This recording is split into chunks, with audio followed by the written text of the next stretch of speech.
Today we are going to work on our floor-based assessment drill to have a look at how our shoulders, our core compression and our hip flexors are working in relation to a straight arm invert. So I'm inviting you to take your time, maybe to do one drill at a time or the three all together. But what you will need in terms of equipment, not necessarily like obligation or like really necessary, but I've got blocks and a foam roller. So I do suggest that you have these on hand. I have 3 blocks, but 2 is enough. And I have a foam roller just because the exercises with the foam roller in terms of core compression will be quite useful. But we can do without a foam roller if you don't have any. But the blocks will be necessary. So grab your equipment and join me for this lovely assessment. Okay, so the first assessment, the first kind of drill exercise that we can do on the floor to check our shoulder protraction will be with the foam roller or without the foam roller. I will show you both exercises. Just a reminder as well that there is another video where I talk about that serratus anterior activation of shoulder protraction. So make sure that you check and listen to that one as well. So I'm gonna actually have the foam roller on my feet. This is the easier version. The exercise here will have the foam roller under the ankles, and we are going to start simply into, this is a Pilates exercise that I do. We're gonna come onto our full arms. So you can also grab onto a block if you want to try and keep this external rotation going. We wanna try and aim for a nice external rotation. But if you really struggle, then the hands can come together. The only thing you wanna try and make sure you keep in line is your elbow in line with your shoulder / armpit width, yeah? So I'm gonna use the block here and I'm gonna start pushing into my shoulder protraction. Now, because we do aerial, we don't bring the shoulders up towards the neck here. In aerial, we want to protract the shoulders, but also we want to pull them down so we can activate the full extent of the beginning of the core compression. Yeah, so my shoulders are not reaching in the ears, nor am I going into an internal rotation. I keep my external rotation and I try and push through my shoulder blades forward and I tuck them under. So we try and bring that inferior part of your shoulder blade, yeah, of the scapula. We try and scoop it under the armpits. Yeah, so imagine that your armpits are hollowing towards the mat here. Now, this is because we're trying to get that serratus anterior activation. I would also suggest that you pay attention to your sternum and then close that sternum in. So we're starting to enter a little bit into that core, a high plank sort of element here. Now, here is what we're gonna do as an exercise. We're gonna start rolling the foam roller. This is gonna mimic a little bit like a reformer exercise. We're not collapsing down, please, yeah? So we have to keep a high plank situation, a big shoulder protraction. So this is already quite hard, yeah? So try and like find the stability here. And then we're gonna roll the foam roller back and we're gonna try and keep that shoulder activation here. And then slowly we're gonna drive it back. Yeah, so this is to focus on, are we able to extend the arms and keep that core active? And exhale, yes? So what this exercise is doing, I absolutely love that exercise. This is actually like a strengthening exercise for your serratus anterior and your shoulder blade. Because what we try and do is activate the shoulder into a protraction and an engagement of your serratus anterior here. But we're doing it on the floor by pushing the floor and then driving it away. Now, if you really struggle with that exercise, because that is pretty advanced, you can simply start with the foam roller into an all fours. Same principle, you can also hold on to that block, yeah? And you focus on keeping your spine strong, keeping your core strong, press on the foam roller so you have this lovely activation, and you simply straighten your arms forward and back. So this can also be used as a nice activation exercise. If you don't want to do the plank exercise, you can simply bring yourselves yeah? And again, also, there is an even harder version, but I don't teach that one very much because this is even hard for me. I prefer having the foam roller on the ankles and the hands, but you can also do your seesaw with the foam roller under the arms. But this is like much harder. So I would limit the amount of reps I do on that one. And remember, quality over quantity here of the exercise. Now, if you don't have a foam roller for the shoulder protraction, serratus activation, that is not an issue. We can just simply do those on the floor by walking in and out of our plank. Yeah, so this kind of works as well, similar. We do 1, 2, 3, 4 steps, and then 1, 2, 3, 4, take it back. 1, 2, 3, 4, out. 1, 2, 3, 4, take it back. Yeah, so this will be your option if you don't want to do your, if you don't have a foam roller on hand. And the same can happen with the slides as well. You can do the slides anywhere, on the wall, on the floor, you know. We can still kind of work in pushing out and sliding it back in, and pushing out and sliding it back in, yeah? So there are always options to do it without equipment and figuring things out, as long as you let yourself feel the movement. Okay, so now we're gonna move on to our core compression exercises. Now for core compression, I'm gonna be using the foam roller mainly, but again, there is the option to not use the foam roller. So with the core compression, this is more about thinking of closing the gap between. Now we did a little bit of a shoulder, closing that shoulder blade down and trying to pull it and brace it towards the sternum around the ribcage for the serratus activation. Now, we also thought about closing the ribcage, and then we're gonna start activating that core compression from a hip to ribcage element, yeah? So from here, how do we kind of bring a bit more of that awareness of core compressing? There are a few exercises that also I've already given before, but we are going to do a couple of exercises here. So the first one is going to be with, again, back into sort of a plank position, but we're not going to plank. We are just simply going to take a lovely core compression tucks. Yeah, so we are actually going to work on our tucks. So if you got the foam roller and the blocks, try and think of bringing your knees close to the blocks, close to your hands, and then we are going to simply try and lift the knees towards the chest. So my shoulders are very much active. I'm already activating through my core, and then I'm gonna pull my knees to the chest. Yeah, so the core compression here is the capacity to really kind of pull in and lift everything together. Now, you can also keep on working a little bit more through your pelvic floor by pulling through the hip and back, pulling through the hip and back. You've got a lot of different ways to do this exercise. We roll away and then we straighten and pull up. Yeah, so there's the option to do this, bringing the knees, but personally, I like the option here to just simply squeeze the knees into the ribcage while we also are keeping on pushing the shoulders down. So we don't want to round the shoulders up. We want to keep that core in relation for the shoulders. So not here, here. Yeah. And then we try and do those exercises, several reps.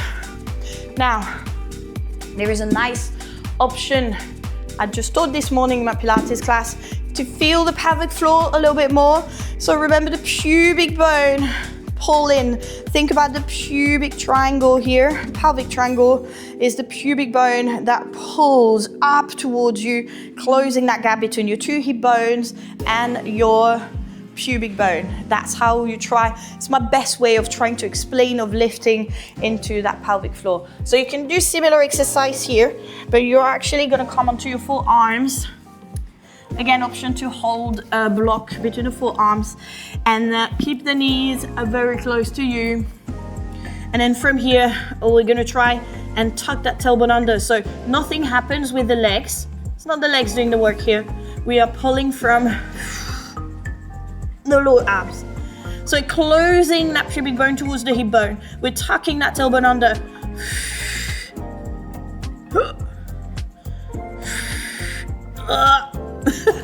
This is very hard. Yeah, so tiny movement, tiny movements are like key here. Do not let yourself just try and do big movements with the legs. It is the tiny movement from the lower part of your abs. I find this a lot more effective to understand, same as the corkscrews or knees to elbows, to understand the implication and how to activate your pelvic floor, rather than do the legs going away and then the pelvis can kind of tilt forward and back, yeah? So leg raises for me, I find that sometimes you don't always get the most of the exercise if you are not sure yet how to fully activate that pelvic floor. Now, if you don't have a foam roller, we can still do the same exercise without. Whereas you here, yeah, you can tuck. If you're able to keep the legs straight, this is also really good for your ankle, obviously, but we don't all have the capacity to do this, yeah? So it is okay to tuck the toes and lift up. If you're in that position here, then you can start lifting one foot and then another foot, yeah? So we want to try and work on the floats, obviously. This is quite similar to if you do a bit of yoga. You will have memories of, you know, floats and unbalances. This is quite useful in aerial as well. So pushing up and lifting into a tuck and then trying to get the legs off, yeah? So this is a really good exercise. The next one is doing it from this. Yeah, so remember here, we want to work on a core compression, yeah? So it's not like when we do the leg raises, we want to fully activate that core compression through the hands being far forward. You can use the blocks because for me, I have short arms. So if you got the T-Rex arm when you do your invert and when you roll back down and you struggle to get those feet, for me that's the case. You see my arms are not touching the floor, so obviously I'm going to be struggling with that. So me, I use the blocks. I'm gonna press and I'm gonna lift through the core. So I'm gonna lean forward, press through the core, engage again through the armpits and through the shoulder blades. I'm gonna lift up and I'm gonna get my butt back. If you're able to lift one leg, two legs, then do your L sit here, but try and pull your bum behind, not forward. The bum should come behind you, yes? So you see here, I'm starting there and I'm trying to keep my bum there. My bum is not sliding forward at all. Yes, it's core compression. Core compression. Okay? So if you have the block, not the blocks, the foam roller, then the foam roller can go at the front. This is an awesome way to even increase your capacity to compress the core even further by taking it up. This is a very good exercise to completely increase that flexion of the spine, and again engaging a bit more into the pelvic floor and the core compression element for aerial inverts. And we still have this straight arm. Obviously the arms are not up, but we're still very much pushing through the shoulders as well. We're pushing in and out to drive into that core. So I'm gonna go up and I'm gonna do the same thing, and I'm gonna try and roll the foam roller back. You can just even take, if you want, you know, I like doing this exercise, just the extension and into core compression. You can also try and lift the legs off, but this is very, very hard. Yes, so beware that lifting the legs, this is gonna be a lot more challenging here to lift your legs off. But this is a really nice way to combine hip flexors and core compression, okay? So those are your core compression exercises for your upper, your body into your straight arm invert. Now we're gonna move on to the hip flexor exercise, hip flexor drill to work out that hip flexor strength. and it's not just a boring leg raise. Team, for this exercise, we are going to work on our hip flexor strength. This is also to try and bring a little bit more awareness of where your hip flexor sits in relation to keeping your spine straight. So previously we just had a look at shoulder protraction and serratus anterior activation, and we looked at the core compression. That we're going to analyze a little bit more our hip flexor. Let's sit on the block. You are going to need at least 2 blocks, yeah? One to sit and one to squeeze. We are going to do this exercise again in a more aerial capacity later on. There is another video where we're going to do this exercise with an aerial hammock. So be prepared already to do this on the ground before we take this up in the air. Beautiful. I want to make sure, with no exception, even if you are quite able to keep your spine straight into your leg raises, we're still all going to sit on one block here. All of us, no exception. Yes? Even those who are able to keep a pelvis parallel to the ground. Now, you can do this on the wall once you get a little bit more used to doing this exercise. It's much, much harder, just so you're aware. I'm gonna grab one block and I'm gonna squeeze it between my thigh and my belly. Now we're working on the hip flexion, right? We're working hip flexor. So if you're not too sure, I usually place my thumb or my index finger into the gap that is between my hip and my thigh. So where we tend to place the apparatus on a front balance and hip hang. And then from here, you want to try and think, even without starting the exercise, you want to squeeze that hip bone into your finger, into that crease of the thigh. So you see how like I go from here, it's very subtle from here. So we want to keep that relation between that push of the hip forward, pull of the leg towards you. Now I'm going to squeeze that block. If you don't have a third block, then squeeze your hands like you are hanging onto your apparatus. Yeah? You want to squeeze. If you have a broomstick, you can also hold the broomstick up in the air. But what we want to try and do is go from here to here.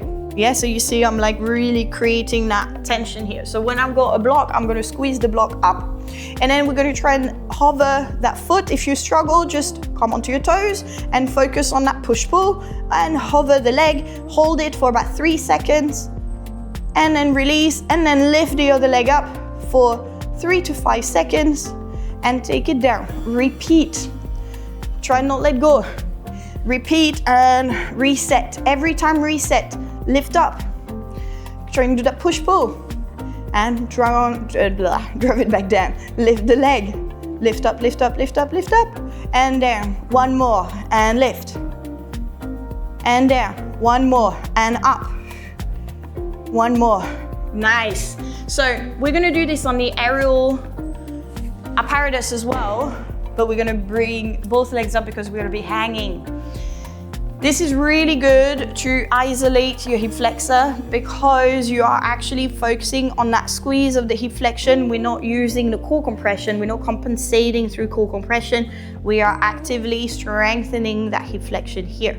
So always remember to keep that spine straight. This is why we are sitting all on the block, because even for those who can, we will still struggle to keep everything forward. Yeah, so pull that knee towards you. Push that hip and straighten that spine. So really drive up like you'd be hanging on something like your aerial apparatus.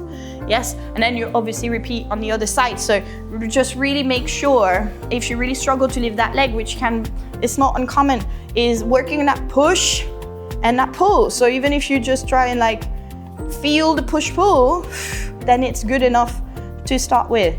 Yeah, down, I straighten my back again and I lift.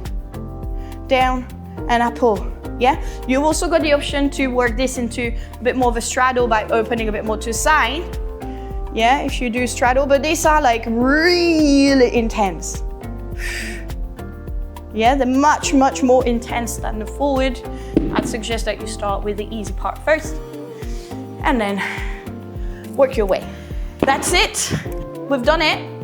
All the floor-based drills to help you with your straight arm invert. So work on this analyze and look as well at the missing pieces. Very often you will notice that one part might be a bit stronger than the other. So bring awareness and also share with me what you've actually learned in this video, and let me know after doing your assessment where you found that your straight arm invert was lacking in terms of activation. And we'll see you in the next video. Bye.